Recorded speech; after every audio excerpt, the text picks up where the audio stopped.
It is the 14th of August in the year 1040. At Pitgavany, in the Moray region of the Scottish Highlands, two armies are arrayed against each other.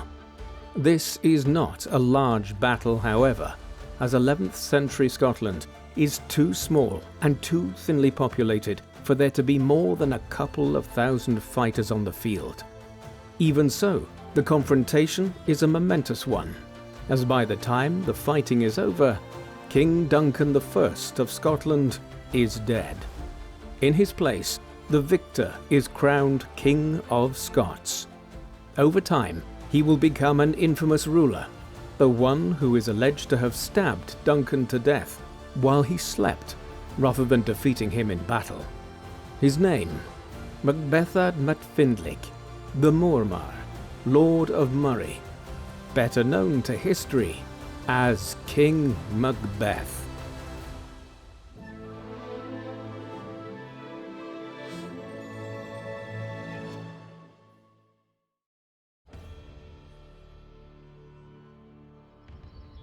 The man known to history as Macbeth I, King of the Scots, is believed to have been born around the year 1005 AD. There are almost no historical sources concerning his early life, and this year of birth is more of an educated guess by historians based on the age he was in the 1030s, a time for which we have more detailed accounts of his life. Macbeth is an anglicised version of his name. In the time that he lived, Scotland still had a culture that was primarily Gaelic, and he would have been known as Macbethad mac Findláech.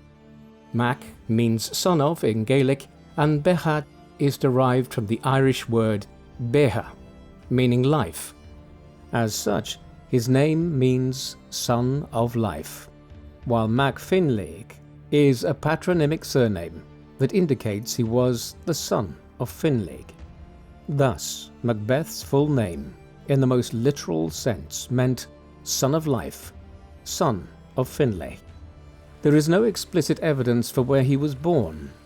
Yet again, we can speculate that this occurred somewhere in the Moray region of the Scottish Highlands, from modern-day Inverness east to Aberdeen, the region which Macbeth and his family and kinship group dominated. His father was Findláech mac Ruaidhrí, son of Ruaidhrí, a name that means Red King and indicates the perception of the family as holding royal authority in the Moray region. Findláech was the Mormaer of Moray. A Mormaer was a Gaelic Scottish lord at the time. The Mor part of the word means big or great, while the Mar part transliterates as close to steward or ruler. As such, the title of Mormaer was equivalent to the English aristocratic title of Earl or the French title of Count. This means Findláech was the preeminent lord of the Moray region. It is unclear when he became Mormaer.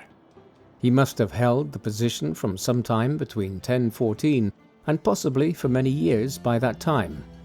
The identity of Macbeth's mother is not entirely certain, though historians are reasonably confident that she was Donada, a daughter of King Malcolm II of Scotland, who ascended to the high kingship of Scotland around 1005, almost exactly around the time that Macbeth was born. If this is the case, it means Macbeth was of royal blood on his mother's side, and would have had a claim to the Scottish throne as a result, though a weaker one as it was through the female line. It also means that he grew up as the grandson of the reigning King of Scotland, as Malcolm II ruled down to 1034. Historians have speculated that if Donada was married to Findláech and was Macbeth's mother, the marriage might have been arranged by Malcolm in an effort to block any challenge to his rule as High King of Scotland by Findláech.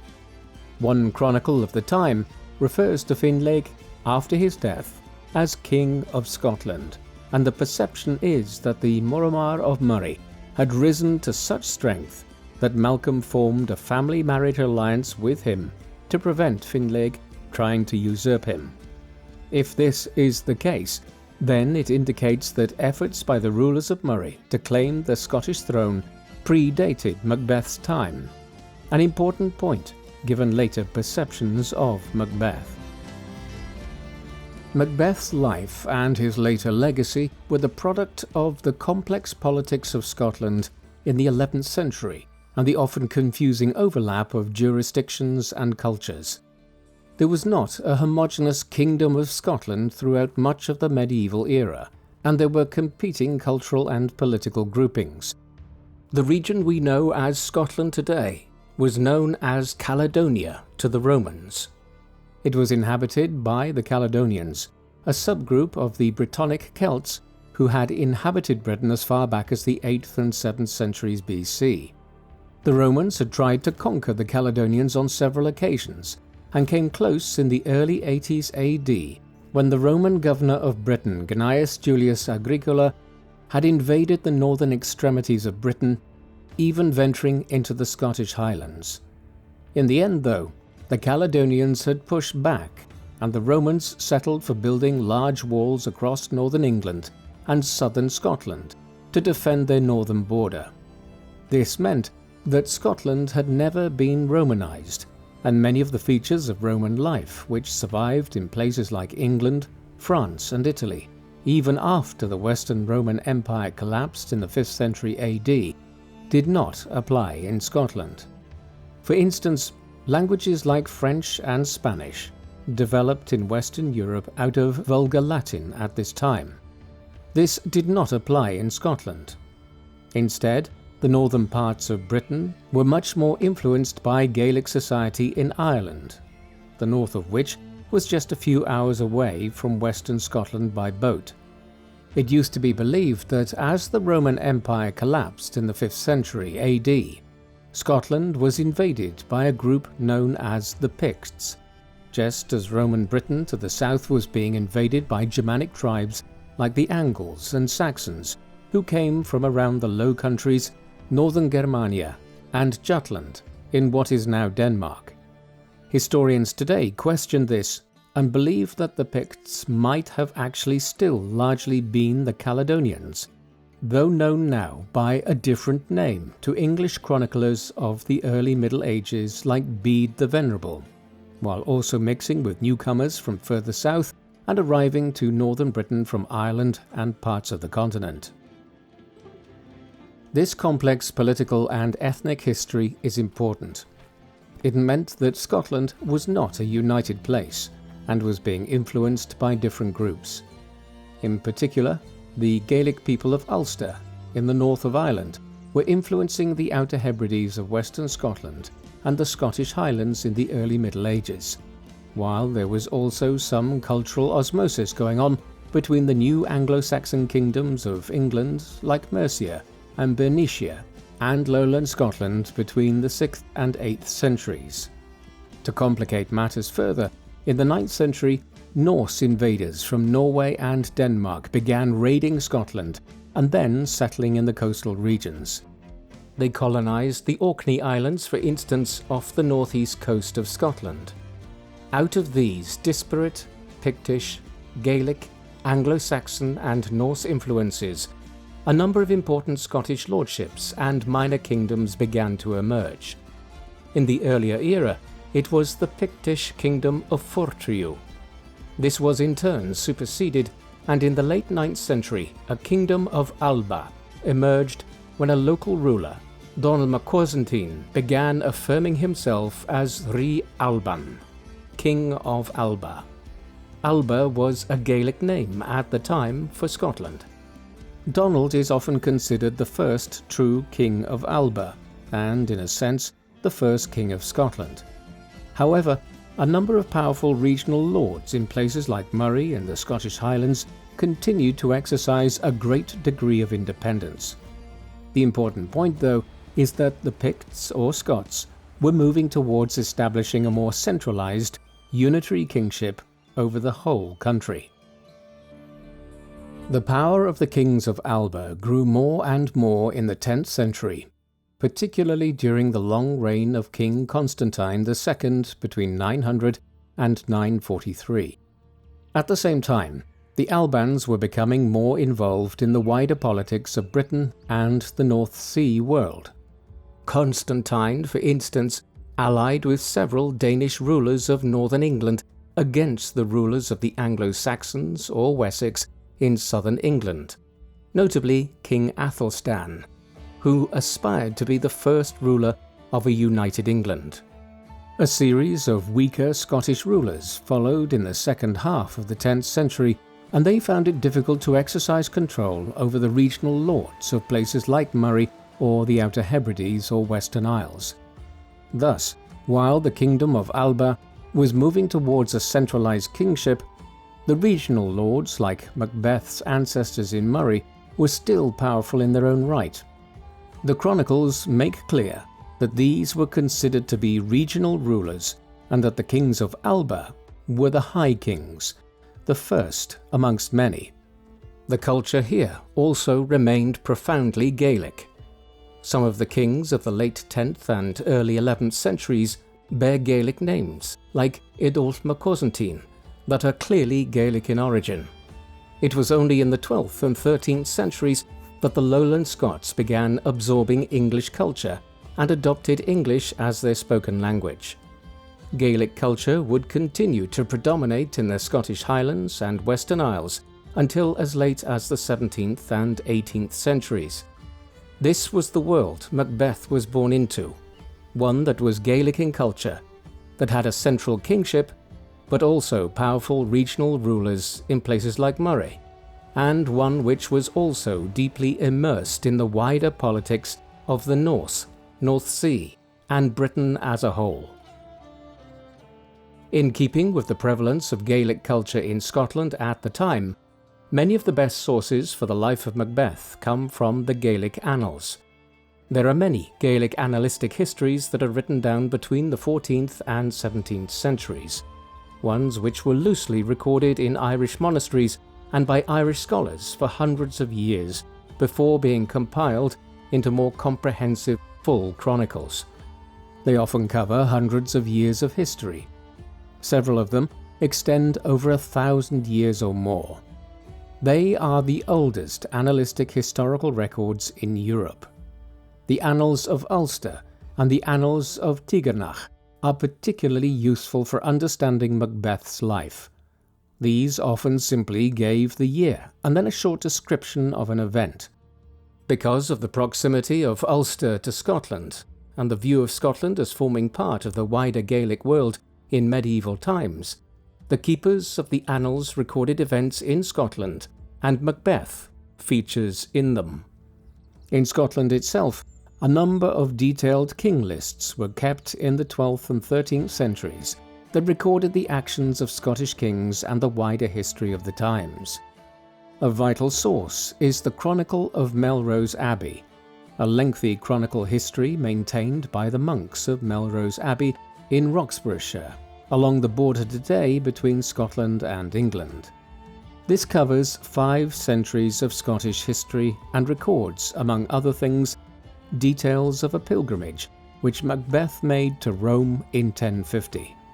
English sources like the Anglo-Saxon Chronicle also shed light on Macbeth and the wider history of Scotland during this time, particularly when it involved a ruler of England in any way. Macbeth, for instance, is noted in the Chronicle as surrendering to King Canute of England in 1031 when he was still a young man and long before he became the King of Scotland. Finally, other continental and Norse histories, like the Orkneyinga saga, shed light on Scottish developments during Macbeth's time as it related to the Norse people of the North Sea or events on the continent in Francia or Germania. There is almost no evidence available concerning Macbeth's early life. What can be reconstructed about him is largely confined to his adult years. Nevertheless, a general idea of how his childhood might have played out can be provided. This was a time of heroic court culture, when warfare and cattle raiding were the main activities of a Gaelic ruler. In line with this, Macbeth would have learned to fight and ride a horse from a very young age. This was his education. By the 11th century, educational standards, even for the elite of Europe, were very poor. In all likelihood, Macbeth never learned to read and write, and was illiterate. This is not known for certain, but is highly probable given that famous near-contemporary rulers in the 11th century, like William the Conqueror, the first Norman king of England, were illiterate. Scholarship was the preserve of churchmen, who studied religious texts and wrote chronicles, although in the Gaelic world to which Scotland belonged, there were also learned court poets. These would have been major figures at Macbeth's father's court at Inverness, men who composed poems that extolled the warlike virtues of the ruler of Moray. Government was conducted through relationships here rather than there being any kind of bureaucracy, and this is part of the reason why there are so few sources available for the period, like letters and royal charters. The relationship-based nature of lordly rule meant that sons of rulers, like the Mormaer of Moray, often spent much of their youth living at the court of another lord to foster greater ties. But where Macbeth might have done so, or if he did, is a mystery. Latin was the language of the Roman Catholic Church, and as Christianity was so central to European life at the time, there is a possibility that Macbeth would have understood some Latin even if he could not read or write it. The Gaelic culture of Scotland and Ireland at the time followed different rules of succession to what became typical elsewhere in Europe. The common European form of succession was through primogeniture, primo meaning first, and gens meaning family or bloodline, the idea being that the firstborn son of a ruler automatically succeeded him upon his death. Gaelic culture held that a lord ruled with a tarnished. This was a designated successor, often a blood relative, though not necessarily a son. For instance, a cousin might serve as tarnished and become the next lord.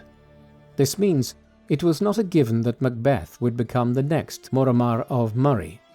In any event, the succession did not happen naturally in Moray.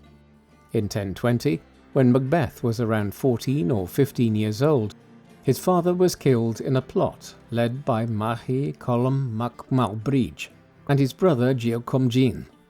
Maí Colm then seized the title of Mormaer of Moray. He ruled in Moray down to his death in 1029, at which time his brother Gille Coemgáin succeeded him. There is no information available about how Macbeth responded to this turn of events. He must have reconciled himself initially to it, and in 1031 the Anglo-Saxon Chronicle records him as being amongst a number of minor Scottish lords, indicating he had obtained a power base of his own by then.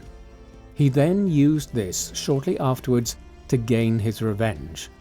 In 1032, he and his followers overthrew Gille Coemgáin, who is recorded as being burned to death along with 50 of his followers. Macbeth then ascended as Mormaer of Moray. To secure his position, he married Gille Coemgáin's widow, a woman named Gruoch, who is understood to have been a granddaughter of King Kenneth II, ruler of Scotland in the late 10th century. Thus, through his marriage, Macbeth gained yet another tie to the Scottish royal family, as well as bolstering his position as the new Mormaer of Moray. As ruler of Moray from 1032 onwards, Macbeth was already a kind of regional king. This much is clear from the way the Gaelic annals refer to his father as being King of Moray. Gaelic kingship was peculiar. It allowed for the idea that there could be several kings within a realm, but that these were then presided over by a senior king or high king. As such, ruling from Inverness in the 1030s, Macbeth was already a kind of regional king over Moray, but he still owed allegiance to the High King of Scotland. This was Malcolm II, who, as we have seen, was quite probably his grandfather. Malcolm died in 1034 though, and this would begin the process whereby Macbeth moved to become High King of Scotland himself. In the interim, his primary concern as ruler of Moray in the 1030s was with the power of the Norse settlers on the Orkney Islands, in close proximity to Moray on the northeast coast of mainland Scotland. Horfinge the Mighty ascended as Jarl of Orkney not long after Macbeth seized power in Moray.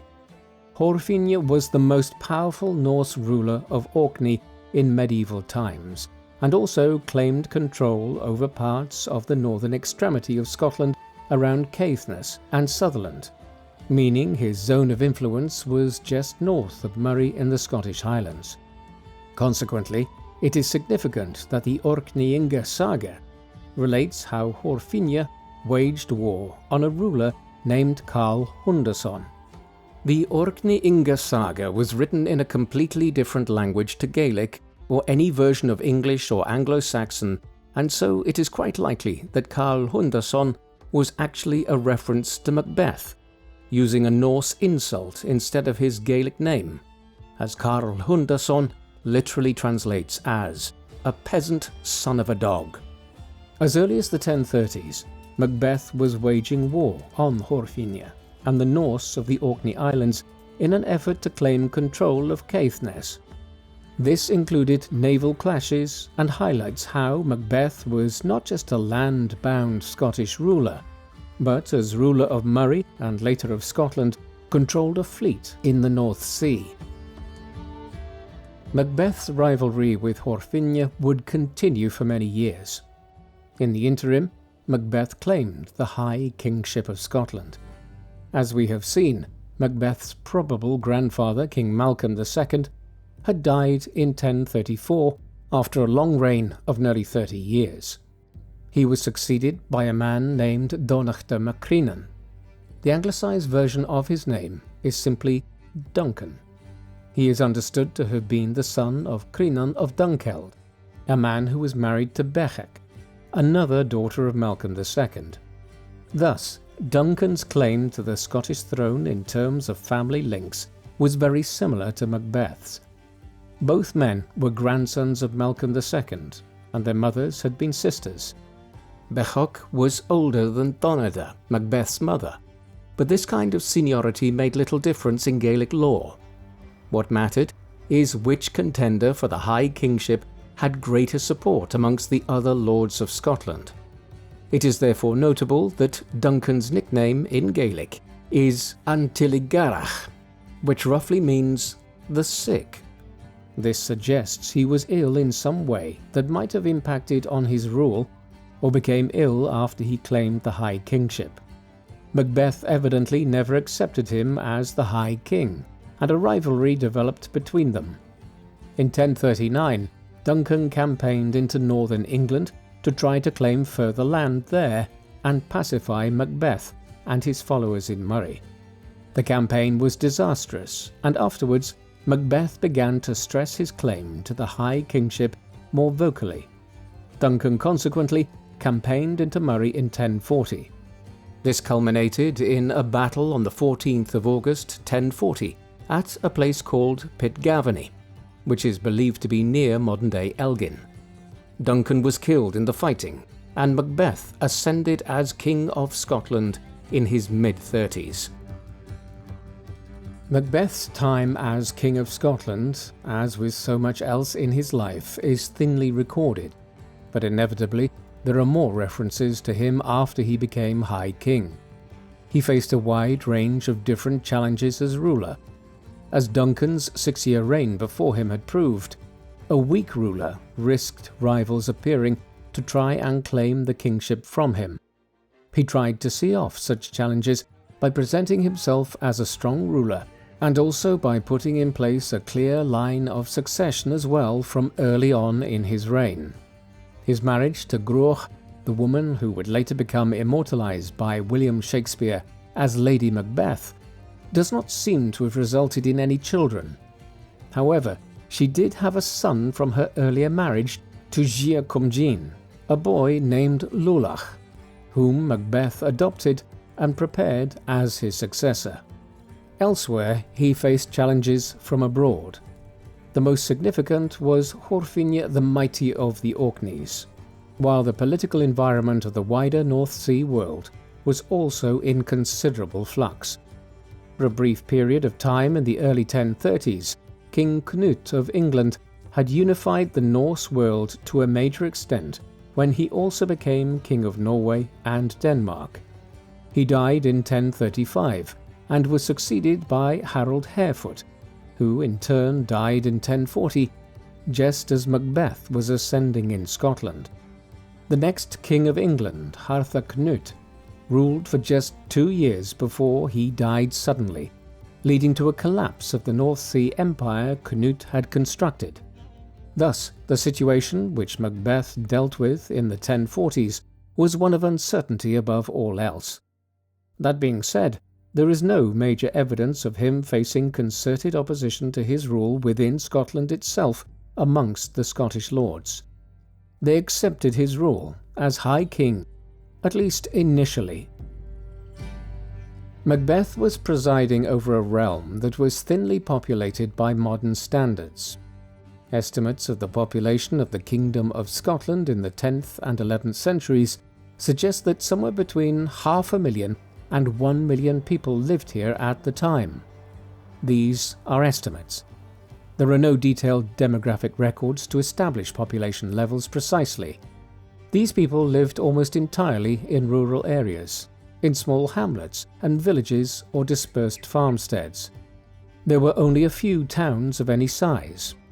An urban centre was considered a city if more than 1,000 people lived there. Macbeth's royal revenue was generated almost entirely from the dues paid to him by his lords, who in turn collected them in the form of rental dues from tenants. Much of this was in kind rather than in money, and the royal household would have received payments of animals, cereals, and other products like beer and wool. There are few sources available with which to reconstruct the wider life of Scotland at the time, and how Macbeth impacted on it. Religious belief was starting to become more rooted in Roman Catholic doctrine after a period of profound superstition and church corruption in the 10th century, a fair degree of which was generated by concern that the year 1000 would signal the end of the world. Although it was written a century after Macbeth's time, a sense of the legal system is obtained from the Leges inter Bretos et Scotos, the laws of the Brits and Scots, a 12th century compilation of Scottish laws. This indicates that Macbeth was prevailing over a kingdom where Gaelic legal systems prevailed and which he was the supreme arbiter of as king. This reflected the wider society.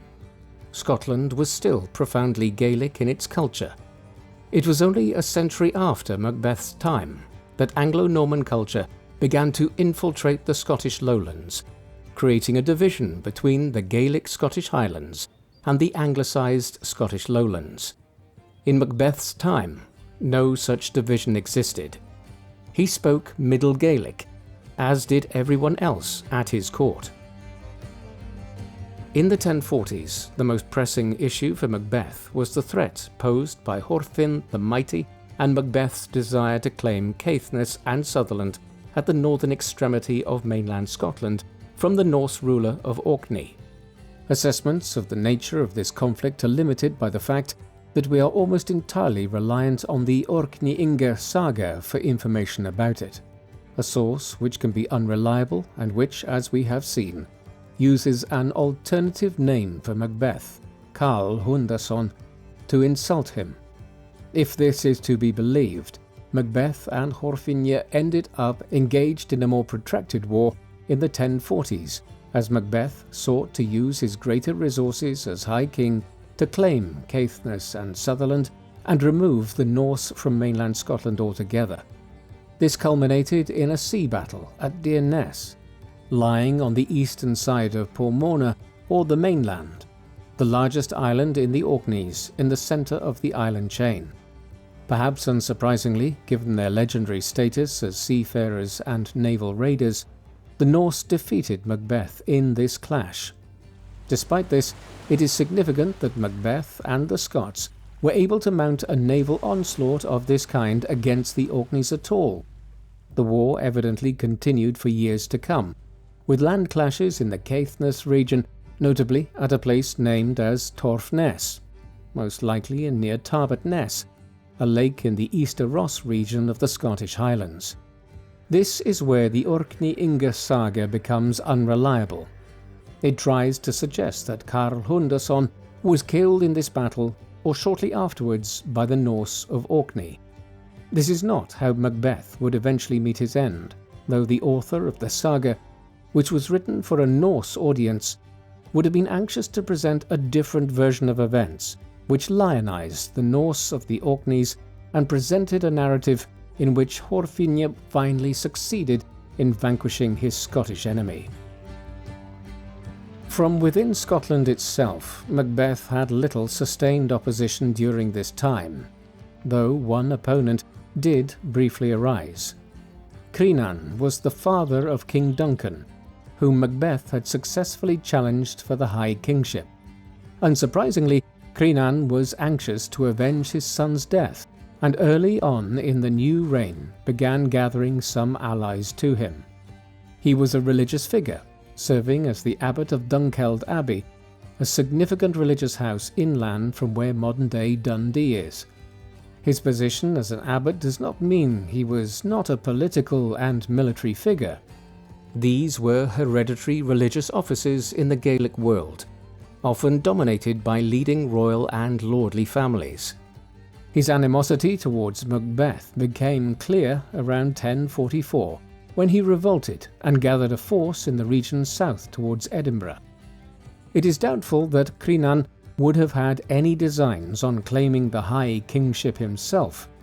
He was an elderly man by this time, perhaps in his late 60s, and it seems most likely that he was trying to promote the cause of his grandson, Duncan's son, Malcolm, who was then around 14 years of age and entering adulthood by the standards of the time. He evidently didn't enjoy much support, and Macbeth crushed the rebellion in 1045, killing Crinan in the aftermath. Malcolm was left alive, a scenario which Macbeth would come to regret. This may have been because Malcolm was in exile. Different theories suggest he was sent away to either the court of Horfindláech the Mighty in the Orkneys, or to either Ireland or northern England in his youth for his safety, though there is no clarity on this. Macbeth's depiction in later times as a tyrant whose rule was fiercely resisted is fundamentally contradicted by the next bit of evidence concerning his reign. According to a passage in the Chronicle of Melrose Abbey, Macbeth headed off on pilgrimage to Rome in 1050, where he, quote, scattered money like seed to the poor. The authors were indicating his charity to the poor, something which was considered a Christian duty for a ruler like Macbeth. This makes him the only reigning king of Scotland to have ever visited Rome on pilgrimage, while he was the ruling monarch. The details of Macbeth's pilgrimage are admittedly slim.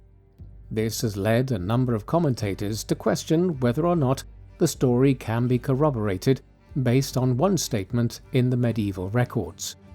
There seems no reason to doubt the authenticity of the story. Many things that are taken as established fact about medieval history are derived from a single source, and there was no motive for the monks at Melrose Abbey to lie about this. It also fit within a pattern. King Sihtric, a Norse ruler of Dublin, had visited Rome on pilgrimage around 1028. A year earlier, Cnut, King of England, had visited the Eternal City. An O'Neill ruler of Ulster in the north of Ireland did so in 1030, and several other leading lords of Ireland, Scotland and England did so around 1050. The 11th century was simply a time of growing religious piety that would soon lead to the beginning of the Crusades against the Muslims of the Holy Land and southern Iberia. It was entirely normal for Macbeth to have gone on his own pilgrimage. What the episode does demonstrate is that he felt secure enough in his rule over Scotland that he was willing to leave for the many months that it took at the time to sail to the continent and then travel overland to Rome and back again. This hardly fits with the later image of a ruler who had usurped the throne and was surrounded by enemies.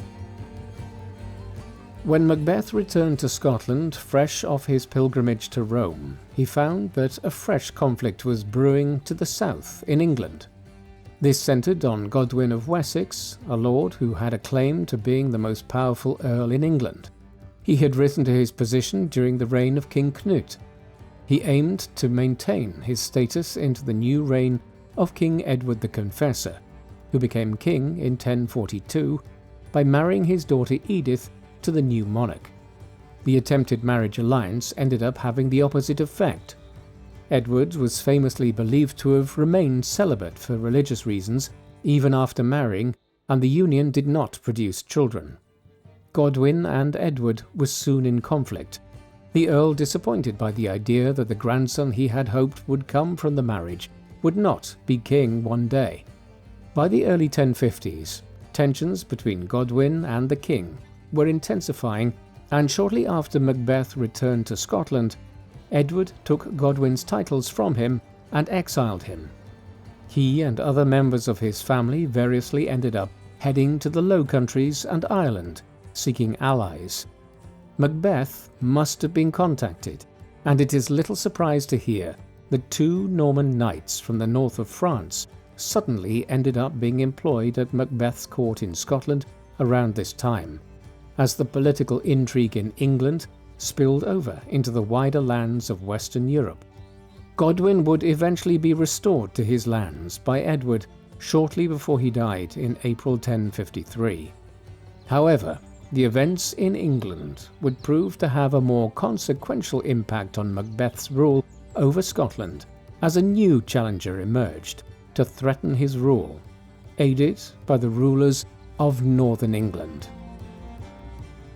By the time the unrest in England began in the early 1050s, Malcolm, the son of King Duncan that Macbeth had overthrown in 1040, was a young man of around 20 years or so.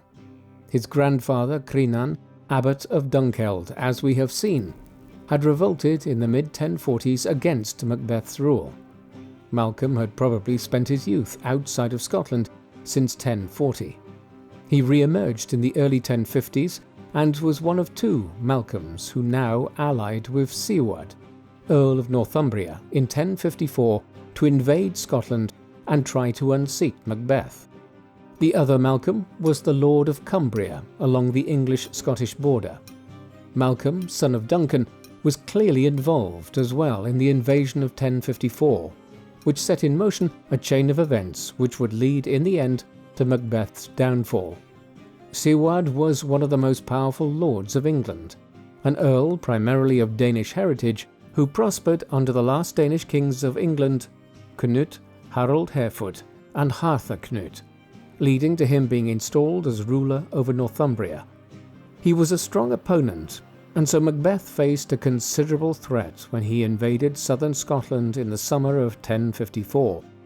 Marching south from the Highlands, Macbeth and his men met Siward and his Scottish allies at Dunsinane Hill in Perthshire on the 27th of July 1054.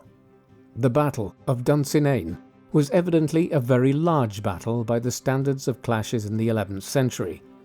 The Annals of Ulster refer to it as follows: a battle between the men of Scotland and the English, in which fell 3,000 of the Scots and 1,500 of the English, including Dorligne, son of Fintur. As the number of casualties suggests, Macbeth was defeated by Siward and his allies. He retreated north, while Siward plundered parts of Scotland before withdrawing to England. More notably, Macbeth was forced to grant Malcolm lands in Scotland. This was a major step towards Malcolm seizing the high kingship and avenging his father Duncan. Malcolm's establishment as a lord in Scotland was just the beginning of a rivalry between him and Macbeth. In a time and place when demonstrating an ability to vanquish one's enemies was the main thing which held royal power together, Macbeth's defeat at Dunsinane had tarnished his reputation. He was also an aging ruler entering his 50s, relatively old in an era when old age was living into one's 60s. Malcolm, in contrast, was the young upstart, victorious at Dunsinane. As a result, many Scottish lords began questioning whether they should continue to support Macbeth or ally with Malcolm. A lot of them appear to have sided with the younger claimant to the High Kingship. As with so much else about Macbeth, there is, unfortunately, almost no information about what happened in 1055 and 1056, but we do know that the rivalry culminated in a clash at Lumphanan in Aberdeenshire on the 15th of August 1057.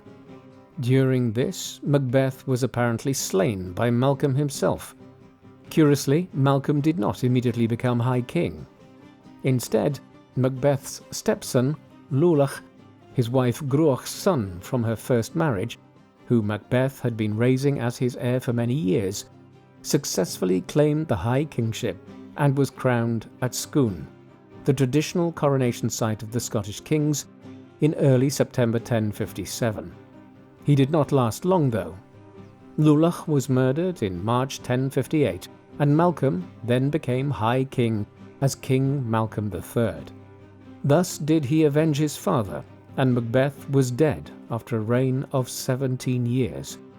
Tradition holds that Macbeth was buried on the island of Iona off the coast of western Scotland, a sacred island in medieval times where St. Columba had established a famous monastery in the 6th century. Macbeth's reign was considered a relatively minor one in the grand scheme of Scottish history for many years. He had ruled for a sizable enough period of time, yet there was little of controversy that happened during the reign, and little of note beyond his overthrow in 1057. He was also hugely overshadowed by rulers that came both before and after him, notably Constantine II and Kenneth II in the 10th century, and Malcolm III directly after his passing. Malcolm ruled for 35 years after he had overthrown Macbeth and dispensed with the threat briefly presented by Lumphanan. He was able to take advantage of the deteriorating political situation south of the border in England in the 1060s, as a succession crisis there was followed by a civil war and invasions from the continent. Malcolm claimed lands in the north of England as a result. Before long, though, the tables turned. The faction that emerged victorious in the strife in England were the Normans from northern France, who invaded southern England under their leader, William, Duke of Normandy, in 1066. The Norman conquest followed, and Duke William became King William the Conqueror. The Normans were the most proficient military men in the High Middle Ages, and soon the Scots were facing a Norman invasion of Cumbria and other parts of what are now northern England, but which were then considered a contested part of either Scotland or England. William conducted a brutal campaign of scorched earth, burning farmland and sowing chaos around northern England from 1069 onwards. Confronted by this threat, Malcolm signed the Treaty of Abernethy with William in 1072, through which he agreed to become the Norman king's liege. In all likelihood, Malcolm did this simply to get William to go back south and leave Scotland alone. However, it became one major basis for efforts by subsequent English kings to try and conquer Scotland in centuries to come. As the narrative of Scottish history moved to become the story of resistance to English rulers like William the Conqueror and Edward I, Scottish rulers from the pre-Norman period were broadly forgotten about. Macbeth and many others retreated into the mists of time. Obscure figures, rarely remembered. Despite his comparative obscurity, there is no doubting that Macbeth's reputation was broadly positive in Scottish history, at least initially. Those few writers who did say much about him did not cast him as a villain. As we have seen earlier, the Chronicle of Melrose Abbey comments briefly, yet positively, on his pilgrimage to Rome, noting his charity in giving alms to the poor. More positive still were the reflections on his life and reign found in two Gaelic works. The Dwan Albanach, meaning the Song of the Scots, is a poem that was composed in Middle Irish during Malcolm's reign. As such, it was written by people who were alive in Macbeth's time, or knew people who were. Given that this Gaelic poem was written by a court poet, it might even have been written by someone who knew Macbeth, or at least met him. The final section of the poem lists off the recent kings of Scotland and briefly refers to Macbeth as Macbethad the Renowned, using a Gaelic version of his name. Describing him as renowned suggests a very positive view of Macbeth in his own time.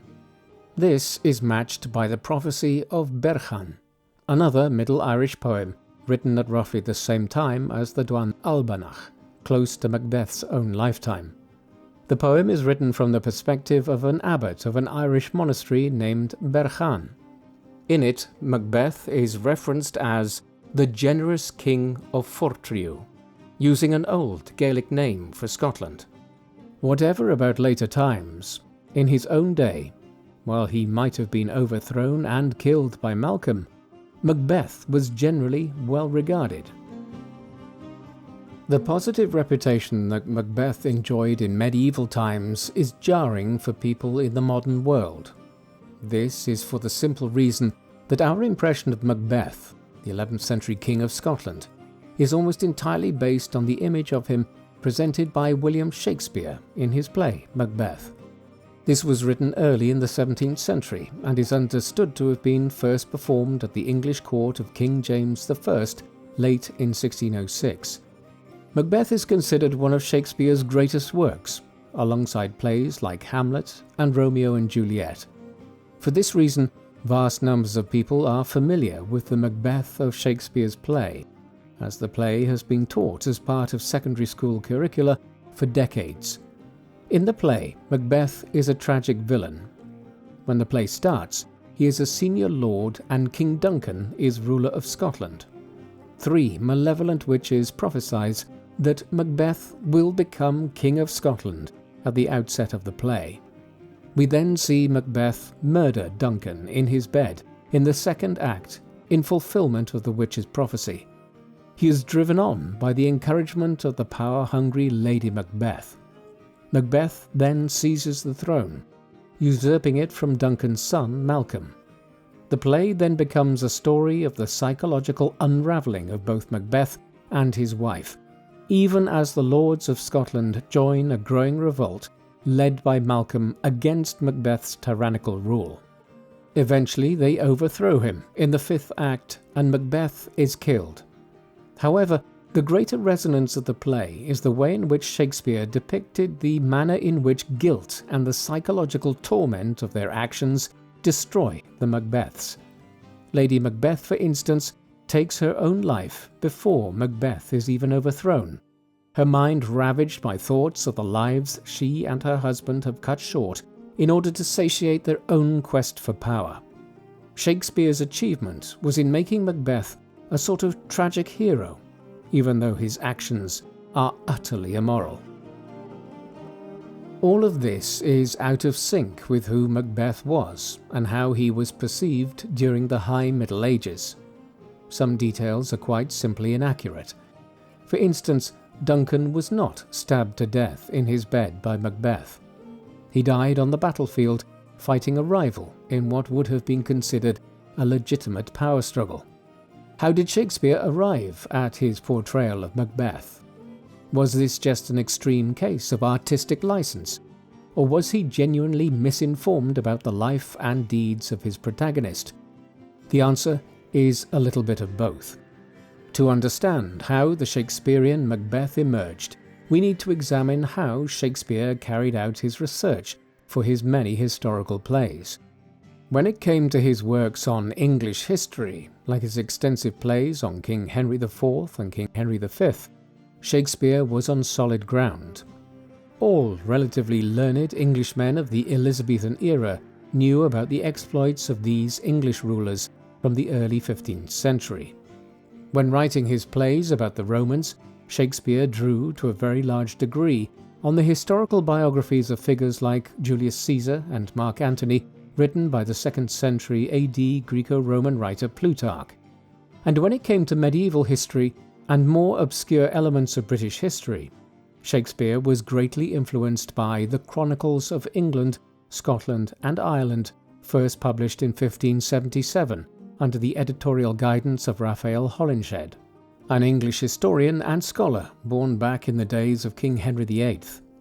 Hollinshed's Chronicles was a landmark publication in English historical writing, a major work of the English Renaissance, which contained annalistic histories of England, Wales, Scotland and Ireland over many centuries.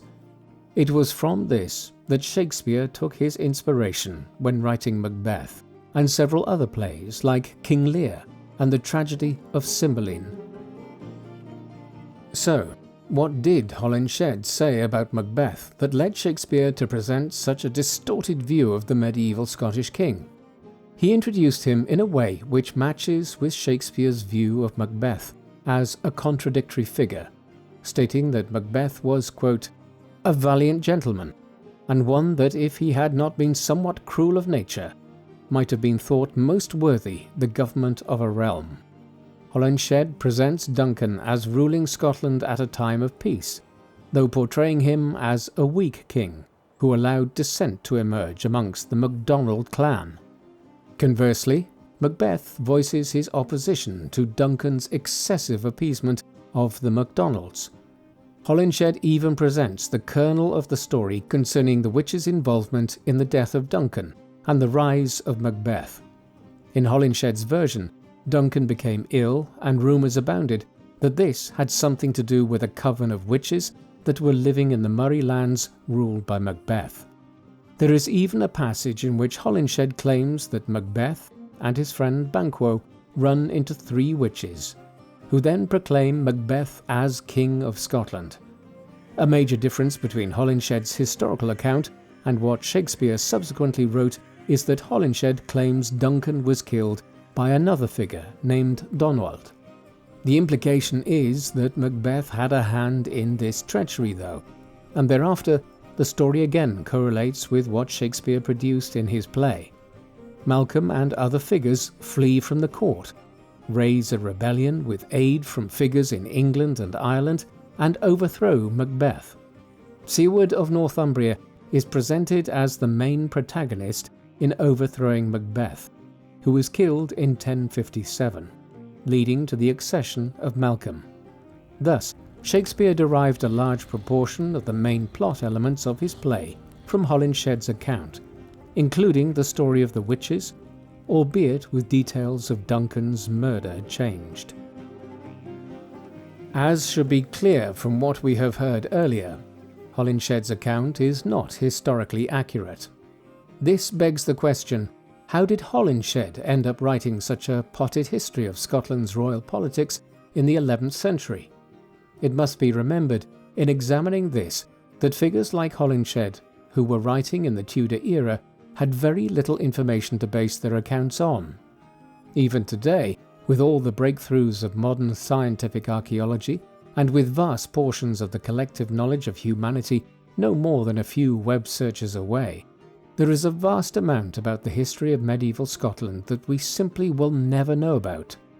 Too few records have survived.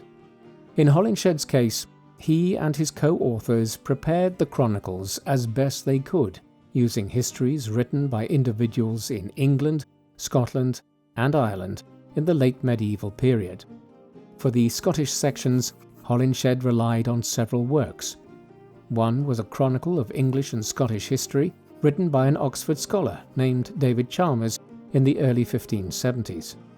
Chalmers had in turn relied on a handful of works, amongst which the Historia Gentis Scotorum, History of the Scottish People, published by a Scottish scholar, Hector Boyce, in 1527, was prominent. Boyce had in turn used 15th century histories, one of which, the original Chronicle of Scotland, had been written by Andrew of Wintoun around 1420. It was Andrew who introduced many of the fabulous elements of Macbeth's story, like the tale of the witches. Basically, Hollinshed's version of events was inaccurate because he relied on these earlier historians who who had each introduced errors and exaggerations over several centuries, as they copied one another's works and introduced new elements into the historical account. This is how the historical Macbeth became the Macbeth of Shakespeare's play. As noted, Shakespeare took a lot of his information from Hollinshed's Chronicles. It is also worth bearing in mind that the Chronicles was an Elizabethan bestseller, a huge work that was published again in a revised and expanded second edition in 1587. By the time Shakespeare's version of the Macbeth story was performed at court in 1606 and then belatedly appeared on the London stage in 1611, a sizable proportion of the Elizabethan educated classes would have read the sections of Hollinshed's Chronicles containing his rather dubious account of the Scottish king. So, how did Shakespeare's Macbeth differ from the real Macbeth? Admittedly, any analysis of this must note that there is a lot that is simply unknown concerning the historical Macbeth. That being said, clearly Shakespeare's version was very different to the real man. The most significant difference concerns the manner in which Macbeth became King of Scotland. Shakespeare presents Duncan as being a relatively old, yet popular High King who is clandestinely murdered as he is sleeping by Macbeth, who stabs him to death. In reality, Duncan and Macbeth were both around the same age and had been rivals for the high kingship ever since the death of their grandfather Malcolm II in 1034. There are signs that Duncan was not a strong ruler, and he eventually died in battle fighting Macbeth in 1040. Equally, there is nothing to suggest that Macbeth faced sustained opposition from the Scottish lords throughout his reign, or that he was perceived as a tyrant. Rather, the greatest challenges he faced came from the wider North Sea world, specifically from Hrafnir the Mighty, the Norse ruler of the Orkneys, and from the ever-changing political situation in England. In other places, Hollinshed and Shakespeare simply mixed up events. For instance, the notion that Siward of Northumbria was largely responsible for overthrowing Macbeth, as found in Hollinshed's account, was partly incorporated by Shakespeare, who presented Malcolm as fleeing to England and finding supporters there before returning to Scotland and overthrowing his father's killer. Though they presented different versions, both Shakespeare and Hollinshed were effectively conflating the Battle of Dunsinane, where Siward of Northumbria invaded Scotland and defeated Macbeth in 1054, with his eventual demise 3 years later. In reality, Siward died 2 years before Macbeth in 1055. Where Shakespeare was accurate was in presenting Macbeth as being overthrown and killed eventually by Duncan's son, Malcolm, who became Malcolm III, though the circumstances around this were quite different to what happens in the play. Shakespeare's play about the medieval Scottish king became one of his most popular works. It had a strange initial production history. The play was written early on in the reign of King James I. Shakespeare's decision to write his Scottish play early in the new monarch's reign was not coincidental. James I was a Scot who had ruled Scotland since 1567 when he ascended to the throne as an infant. He succeeded Queen Elizabeth I of England in 1603, who had died childless. This was by right of James being the great-great-grandson of King Henry VII, the first Tudor ruler of England between 1485 and 1509. Thus, Shakespeare began writing a Scottish-themed play for the new Scottish monarch. It was performed at court in the winter of 1606, but was only belatedly performed before the wider public when it was staged at the Globe Theatre in London in 1611. One thing about this production history is that Shakespeare would have been keen to play up the role of the witches in the play. This was at the very height of the European witch hunts, and King James had a particular interest in witchcraft after the North Berwick witch trials in the early 1590s in Scotland had led him to composing a book on the subject entitled Demonology in 1597. The play continued to prove popular after James and Shakespeare's own times. It became particularly popular in the Restoration era of the 1660s. However, Macbeth's ascent to be considered one of Shakespeare's greatest works, alongside the likes of Hamlet, Romeo and Juliet, and King Lear, really occurred in the 19th century. Rival performances of the play in New York City in the early summer of 1849 even led to the Astor Place riots, in which hundreds were injured and as many as 30 people lost their lives. In the 20th century, it was established as a part of many English curriculums in secondary and high schools across the Western world. In the process of all this, Shakespeare's Macbeth became the established version, and the historical Macbeth started to disappear entirely. Macbeth is surely one of the most famous and most misunderstood kings of the medieval period. The modern perception of him is dictated, for the most part, by how William Shakespeare depicted him in the early 17th century in one of his greatest plays. Indeed, many people will understandably be unaware that there even was a historical Macbeth, and might even believe that the character was completely invented by Shakespeare.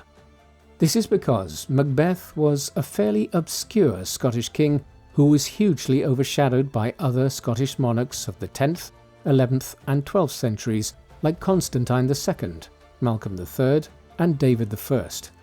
On top of this, there are few records that shed detailed light on Macbeth's reign. What we do know is that he was born very early in the 11th century, probably around 1005. He was the son of Findláech, Mormaer, or senior lord of the Moray region in the Scottish Highlands. Findláech and his family were evidently very powerful by then, and his probable marriage to Donada, daughter of King Malcolm II of Scotland, was designed to stave off any challenge the lords of Moray might make to the Scottish throne. If Donada was Macbeth's mother, and it seems likely she was, then he grew up as the grandson of the King of Scotland, Malcolm II. He claimed the title of Mormaer of Moray in 1032, 12 years after the death of his father.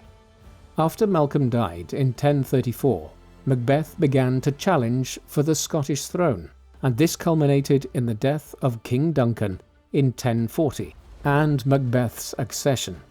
He ruled for 17 years down to 1057. By all accounts, it was a stable reign, and he felt secure enough in his control of Scotland to go on pilgrimage to Rome in 1050.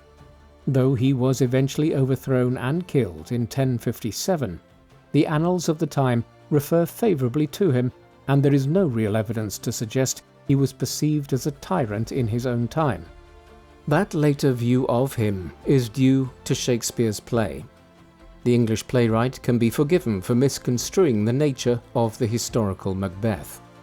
He relied primarily on the account of Macbeth found in Raphael Hollinshed's Chronicles. Hollinshed, in turn, cannot be blamed for presenting a version of Macbeth where he was partly in league with witches and usurped the throne, as he relied on Scottish chroniclers like Andrew of Wintun and Hector Boyce, whose own writings had introduced an array of spurious facts about King Macbeth in the 15th and 16th centuries. Thus, while there are elements of the Macbeth story in Shakespeare's play which are not entirely inaccurate, there is a considerable gulf between the historical Macbeth and the tragic hero of one of the great plays of the English stage. What do you think of Macbeth? Was he the victim of an historical smear campaign that resulted in the negative portrayal of him found in Shakespeare's play? Or was there enough violent behaviour and power-mongering on his behalf anyway to warrant his poor reputation? Please let us know in the comment section. And in the meantime, thank you very much for watching.